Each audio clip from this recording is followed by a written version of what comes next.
Hi, I'm Daniel Holter. I'm a producer-composer based in Seattle, Washington, and I have a song out called Carbon Copy with my friend Amanda Huff.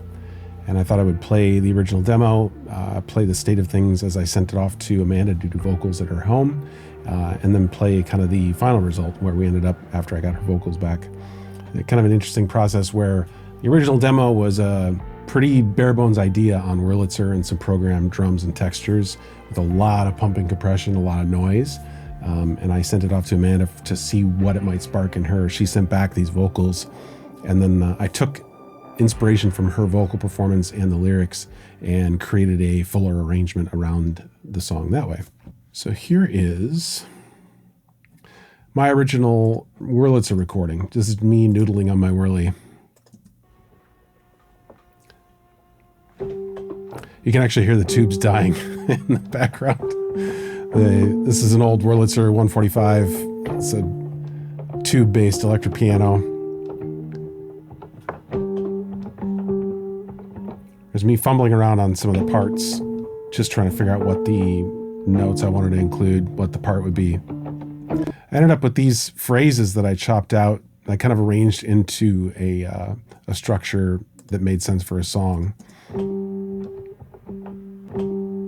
So I treated them a bit like samples. Did some time correction on them after the fact. And actually ran spiff and soothe on these just to kind of clean up some of the clackety clack. I was doing real lo-fi miking, just kind of throwing whatever I had at the speaker on the Wurlitzer. And that decision to do a lo-fi demo recording and use those pieces as samples for the main arrangement really informed a whole lot of how the song came together, with a lot of noise, background noise, warble, the cassette that I used to make some loops, the tape noise that kind of comes up after real heavy compression. All of that fed into the emotion and the ambience of the piece. So a bunch of me noodling on this Wurlitzer. Actually, for a minute, I thought I would try some loops on my Chase Bliss mood pedal. That's all this stuff. Did a whole pass of running my Wurlitzer performance, the lo-fi Wurlitzer. Sorry about all the noise, but that's again part of the vibe that I'm talking about. All that noise kind of fed into the mood, and trying a little bit of everything, just manipulating the mood to give us some potential loops. So all kinds of fun stuff. I should go back and make another instrument out of some of these outtakes. These are cool.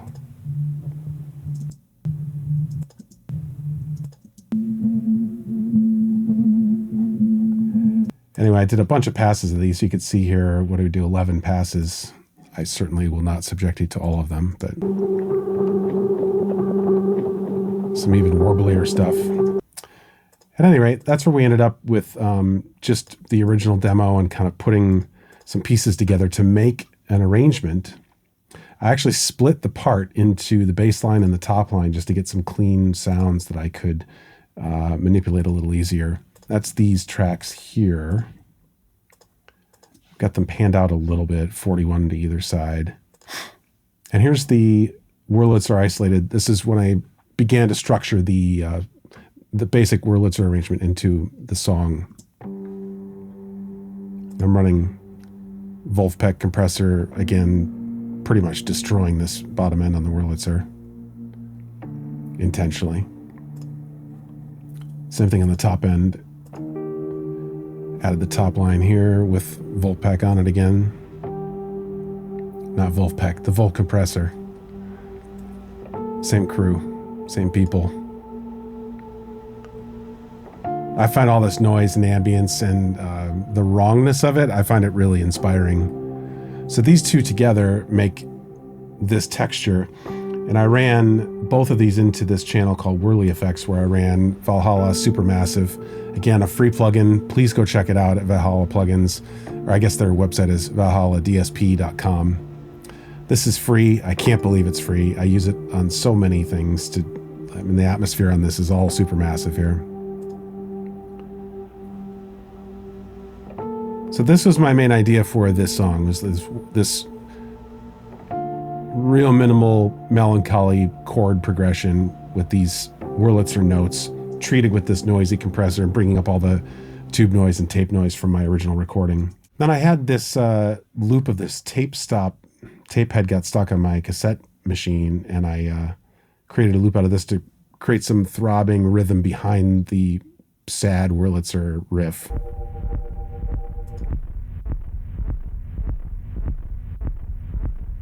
So I made a loop out of that, EQ'd it, lo-fied it, just to add even a little bit more noise. That was on the demo. Then there's my bass part. Use the B15 from Universal Audio into the Magic Death Eye compressor. Again, overdoing some things because I wanted all that swell noise and sustain to actually come through on the part. So that combination, we've got the top and bottom from the Wurlitzer, the bass, and this tape head being stuck. That gives us this environment here.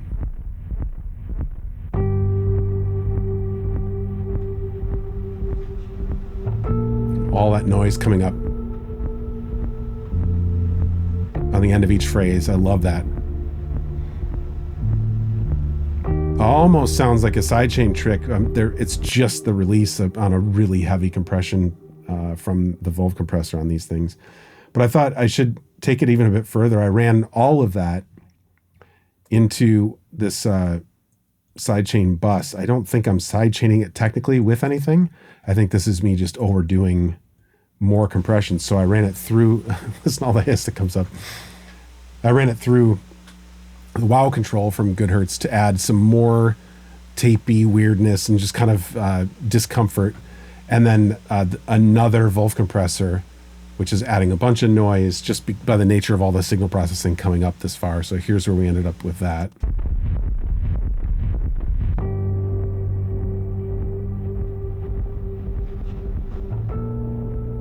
Again, all that extra stuff in my mind is only helping the environment. I really love it. That's where we ended up with that. Then I added a couple sounds from, I think these are from one of my sample packs actually. What is this called? Soft noise, kick, clean, loose. Yeah, these are from, I believe, Residual Noises, or it's one of my sample packs, the HOLTERGEIST stuff that I make. These are little thumpy tape stops, kicks. So I'm alternating a little swell or like a foom with a more solid kick. That's what those are. Both of those feed into that over compressed sidechain mess as well, which only helps that kind of pumping lo-fi effect. I added this sub hit and reversed it.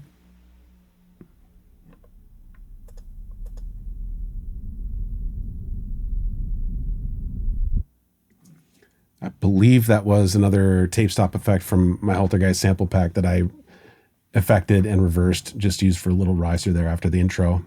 Slate and Ash makes this instrument called Cycles that I find really, really fun to work with. Makes extremely strange textures.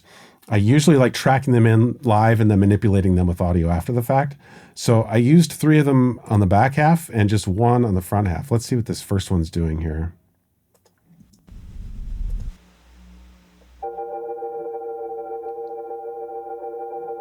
So it looks like I used a track called, or an instrument called Defunction de Orgasmus.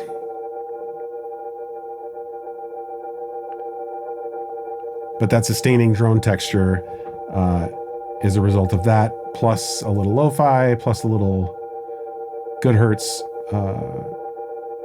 wow control again, and then a cyclosonic panner from Universal Audio, just doing that spin around your head. And that little flood, that little like kind of wow and flutter thing that's happening is from that Goodhertz plugin. Then on the back half of this song, at least in the demo, we'll see what happens when we get to the full arrangement. There's 3 of these, and I'm playing 3 different sounds.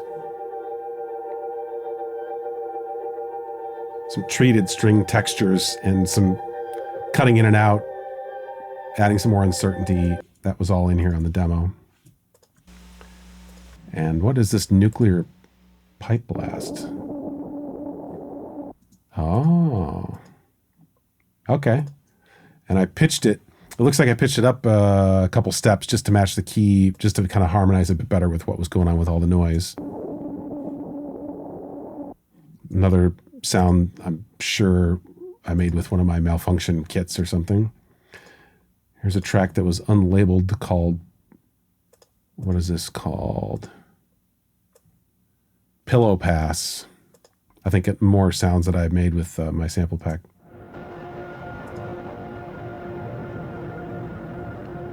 Yep, more kind of noisy sound design, pitched up a ways again, just to kind of match, to harmonize a bit better with what was going on. And that's it. I've got the 2 vocals from Amanda down here that I'll play you in a second, but here's the whole track without Amanda, the way I sent it to her.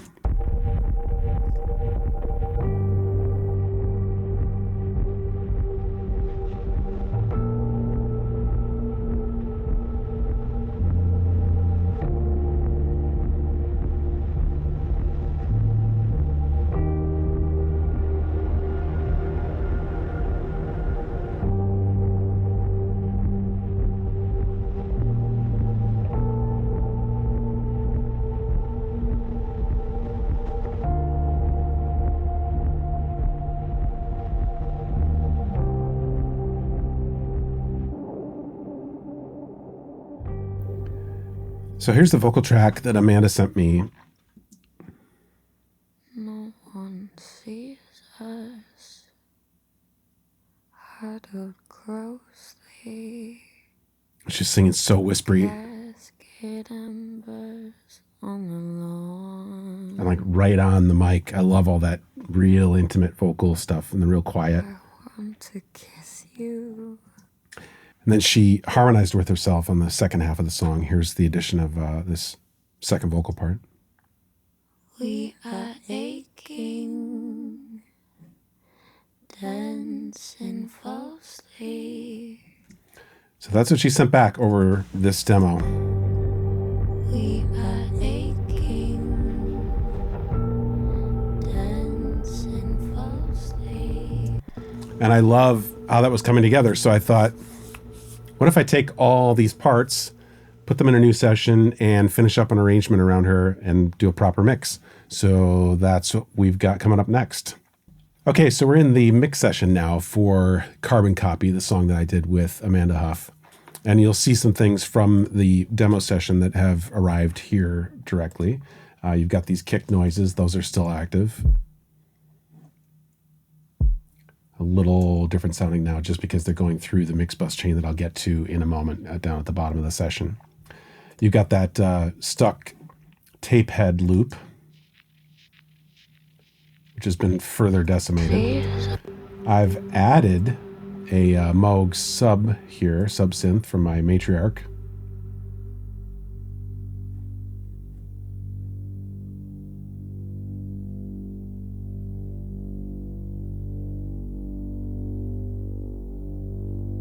Just routing the filter as I played it live. I tracked that, no MIDI. I just played in the synth parts.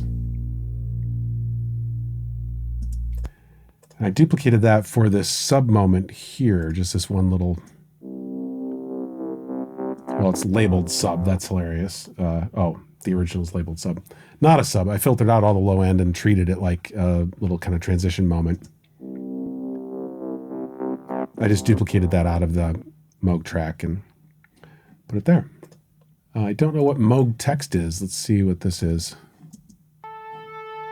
Texture.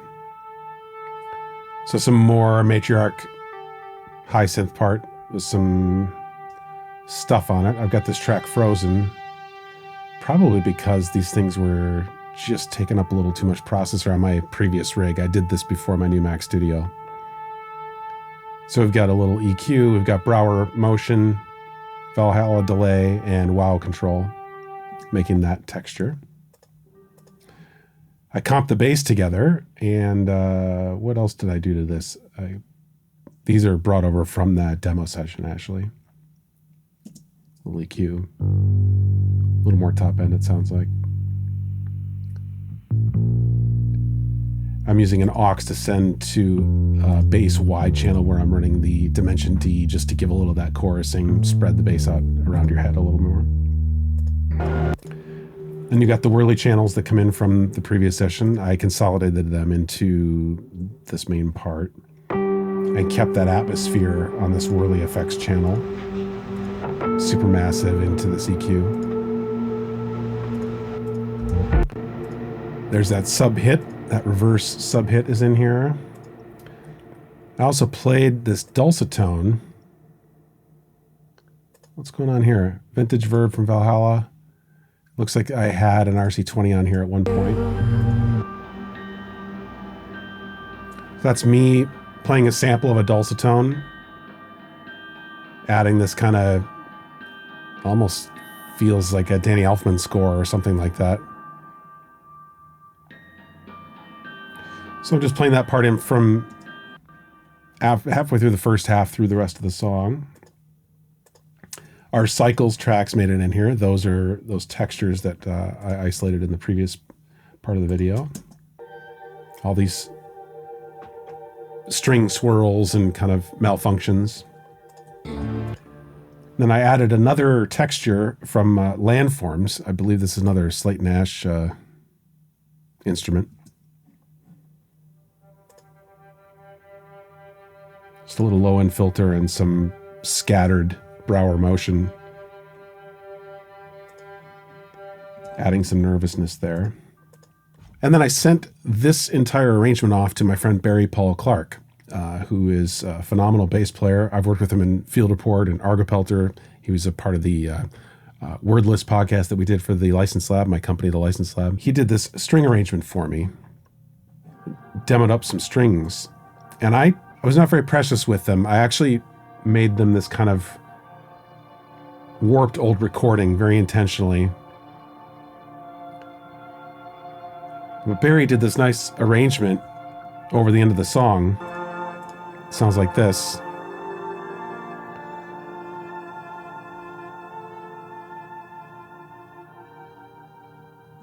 I had mapped out, here you can see these key designations here, just mapped out kind of where these changes happen because they were really freeform as the song developed and as we kind of got past the big moment of the song. Barry did the string arrangement, sent it back, and I just thought, well, that gets pretty interesting if we treat it like this old recording that doesn't sound all that good on its own. It kind of matches that way the rest of this production, this kind of destroyed archival kind of vibe with all the noise and all the pumping atmosphere and whatnot. We've got these sound design bits, this nuclear pipe blast, this pillow pass, stuff that I had in the demo. Those are all happening, and all that stuff above here is routing through this, I'm calling it sidechain bus. Again, it's not really sidechained, it's just kind of pumping from this compressor, the Wolf compressor here, following the wow control. So all that stuff is going through this wow control and getting that pump. Then I had Ryan Leva, my friend here in Seattle, play some guitars over this, and they get a bit more expansive as the track goes on. Let's see what these do.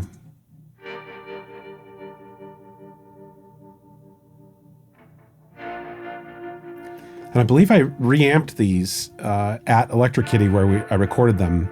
I think I took the tracks and was messing with these pedals as I was putting these tracks into the room and kind of exciting the room and capturing a room mic and a cab mic while I was manipulating the pedals.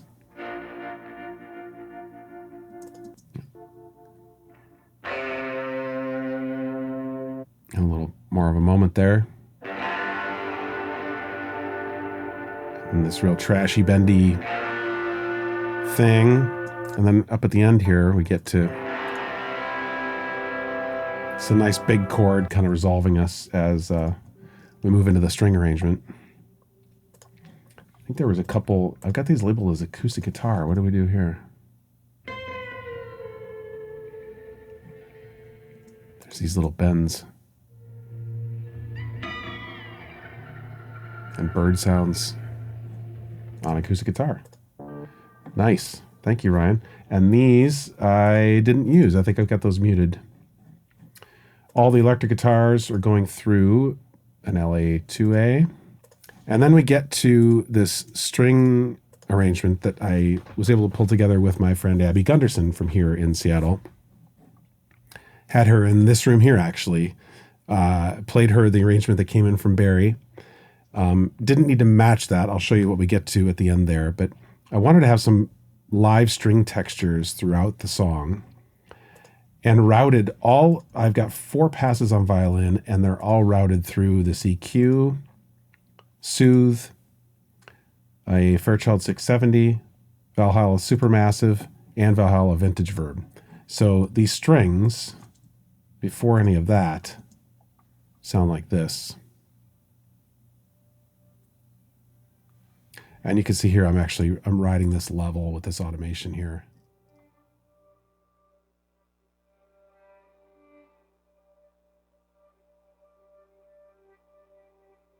And she laid out these textures, kind of pulses that kind of come and go.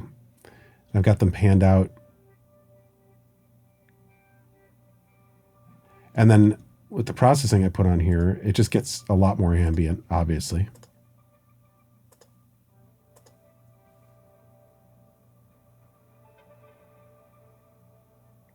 Just putting some trail on that kind of hair, that atmosphere that's just riding through the song.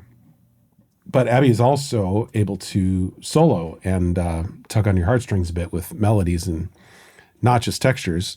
So I thought, what if we had her play kind of a heartrending solo over the string arrangement from Barry at the end? And that's what this is.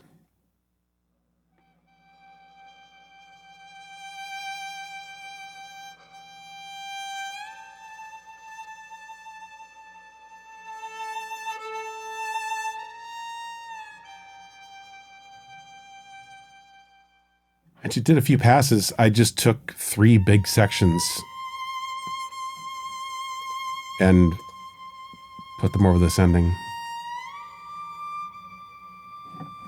So in context,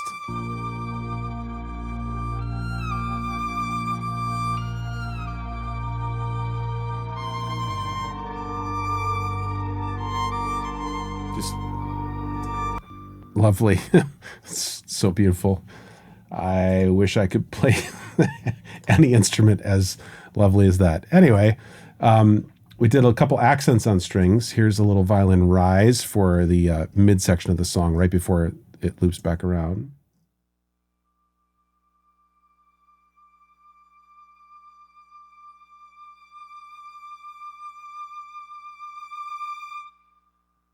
That's Abby just doing 3 takes of a crescendo there. And there's this little violin melody that we pulled out of the second half just to accent kind of what was happening in the other instruments in the arrangement.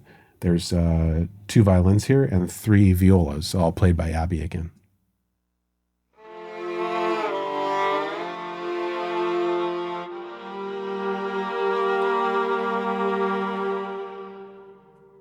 And something here, I don't remember what we did. Maybe a little rise again?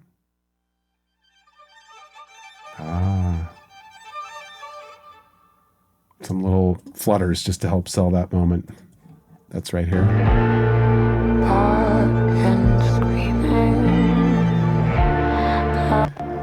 Love that stuff. Love it, love it, love it. And then, as if we weren't fortunate enough to get all that string work from Abby, we got some background vocal layers that were really fun. We would just call out harmonies here. She's right here in the room with me. And we're just trying a bunch of things, just stacking accents on Amanda's vocals that Amanda had sent back.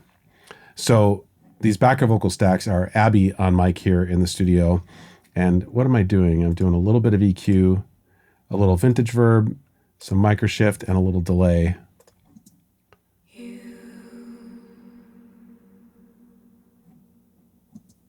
Just accenting words in Amanda's main vocal.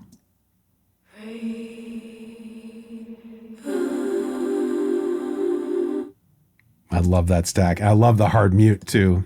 So I cut all the effects right on that stop. I love that.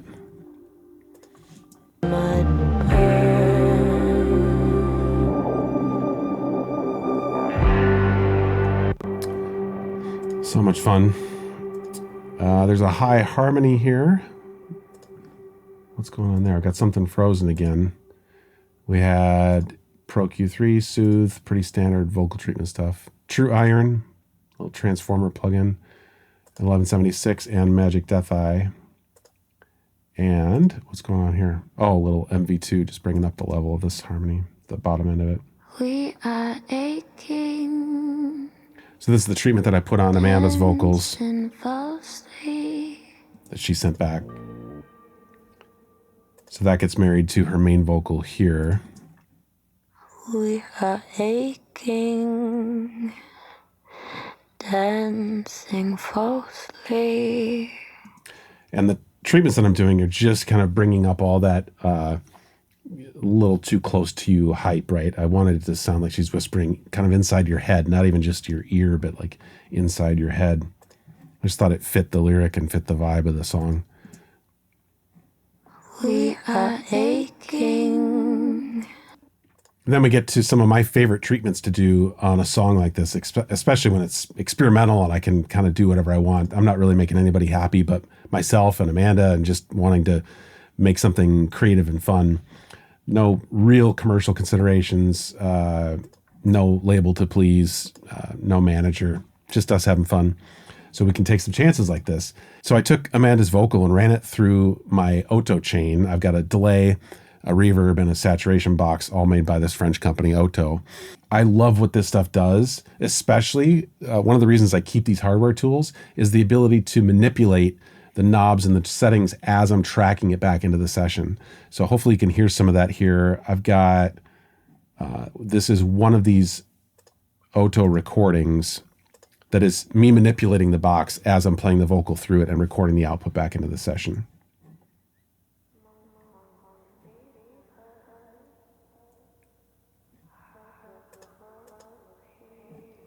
And I'm automating the level quite a bit there, as you can see as the mix goes by.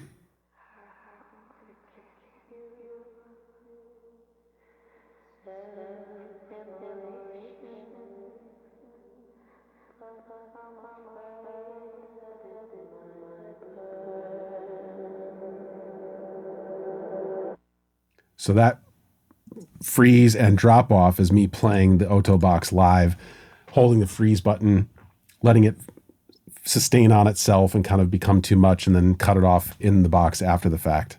I love finding moments like that. And of course, why just do one when you can do two? So I've got a spring. I've got the vocal running through my Sound Workshop stereo spring reverb here. And again, running Brower Motion on it, a delay, and Supermassive.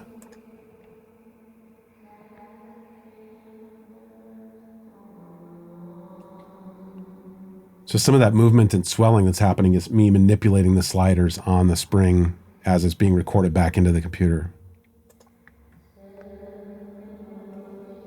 It's like when it swells on one side, pops on the other side. I think those moments of chaos happen because you're using things in the real world.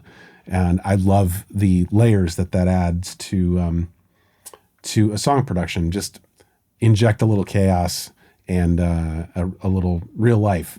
Electrons moving through cables. Somehow it's always more interesting to me.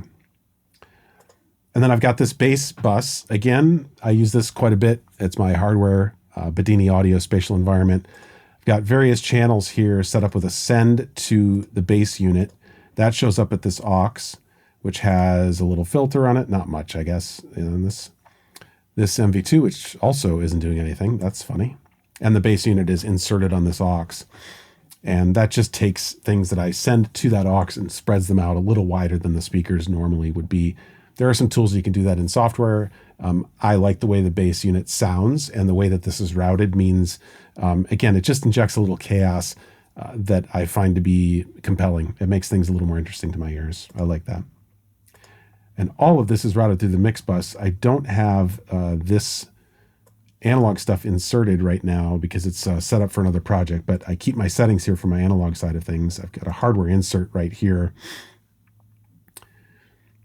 This 2-bus insert, my Crane Song head into the Obsidian, into the retro EQ. That would have been right here at the 6th spot in the chain. We start with a little sub filter. I hit the Gullfoss master. Not doing very much at all.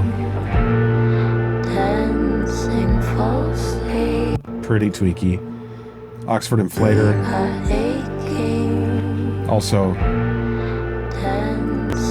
it's doing a fair bit. Excitement and distortion to kind of bring the energy up. I'm running this Waves linear phase multiband. Again, pretty subtly. Just to kind of bring things in. Just a little tighter, a little more presentable. Then would have been this hardware insert, the Crane Song into the Obsidian, into the EQ. It looks here like I've got, I'm running the mix at 48K. I've got some tape saturation and tube simulation happening at the head. The Obsidian looks like I'm running 2-to-1, 10 millisecond attack auto release. And then I'm running a little bit of sub on the Retro 2A3, little low end bump and cut, and boosting 12K by a bit at the analog EQ. And that's followed by this Ampex tape sim in the box and a True Peak limiter.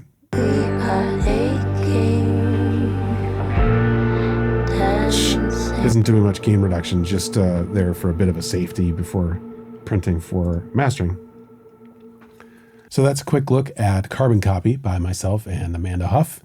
It's available anywhere you get your music, streaming services. It's available for sync through the License Lab and Universal Production Music globally.